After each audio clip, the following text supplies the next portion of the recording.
Hello all, welcome to our channel. இந்த வீடியோவில் நம்ம என்ன பார்க்க போகிறோம் அப்படின்னா class 12 board exam both matric as well as CBSE 12th public எக்ஸாம்லேருந்து 50% மார்க்கை நீட் ஜேஇ அட்மிஷனுக்கு எடுத்துக்குவோம் அப்படின்னு ஒரு ப்ரொபோசல் கொடுத்துருக்காங்க. பட் இதில் ஒரு இம்பார்ட்டண்டான விஷயம் தெரிஞ்சுக்கோங்க. நீங்கள் ரொம்ப குழப்பிக்காதீங்க. தம்ப்நெயில் பார்த்து நிறைய வீடியோ பார்த்து கன்ஃபியூஸ் ஆகிக்க வேண்டாம். It's just a proposal. As for as I aware ஒரு ப்ரொபோசல் போணுச்சு அப்படின்னா minimum it takes 2 years. So 2028 யார் 11th என்டர் ஆகிறாங்களோ அவங்களுக்கு மட்டும்தான் இந்த ப்ரொபோசல் ஓகே பண்ணால் இம்ப்ளிமெண்ட் பண்ணுவாங்க.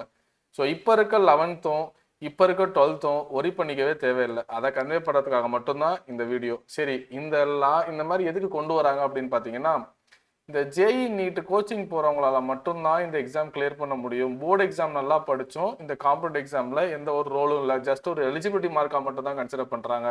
அண்ட் நீட் எக்ஸாம்லேயும் நிறைய குளறுபடி நடக்குது. அதனால இப்போ 50% போர்டு எக்ஸாம் கொடுத்தோம் அப்படின்னா நிறைய பசங்களை கிளியர் பண்ண முடியும் அப்படின்னு.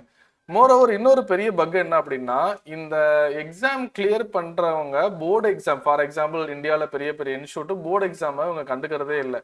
ஜஸ்ட் நீட் ஜேஇ எக்ஸாம் மட்டும்தான் ஒர்க் பண்ணுறாங்க. இப்போ போர்டு எக்ஸாம் இந்த மாதிரி கொடுத்தா எல்லாரும் போர்டு எக்ஸாமும் படிப்பாங்க. அண்ட் போர்டு எக்ஸாம் படிக்கிற பசங்களுக்கு நிறைய வெயிட்டேஜும் கிடைக்கும்ல.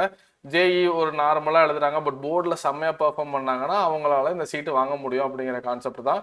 ஸோ ரொம்ப தம்ப்நெயில் பார்த்துட்டு இந்த நியூஸ்லாம் பார்த்துட்டு ஒரி பண்ணாதீங்க. அடுத்த ஒரு வருஷம் நீங்கள் இப்போ 11th 12th படிக்கிறவங்களுக்கு இந்த ப்ரப்போசலுக்கு எந்த சம்மந்தமும் கிடையாது. 2028 யார் 11th என்டர் ஆகிறாங்களோ அதுதான். இது just a proposal. Maybe reject ஆகலாம். அப்புறம் இன்னொரு ப்ரொபோசல் என்ன பேசிட்டு இருக்காங்க அப்படின்னா, 1 nation 1 exam அப்படின்னு ஒன்று பேசிட்டு இருக்காங்க. ஸோ இது எப்போ இம்ப்ளிமெண்ட் ஆகும் அப்படின்லாம் தெரியல. நீட்டும் இல்லை, ஜேஇயும் இல்லை. ஒரு 12th முடிக்கிற பையனுக்கு ஒரே ஒரு எக்ஸாம் தான். அதில் மார்க் அடிப்படையில் அவங்க ஒரு டிபார்ட்மெண்ட் சூஸ் பண்ணிக்கலாம் அப்படின்னு தான்.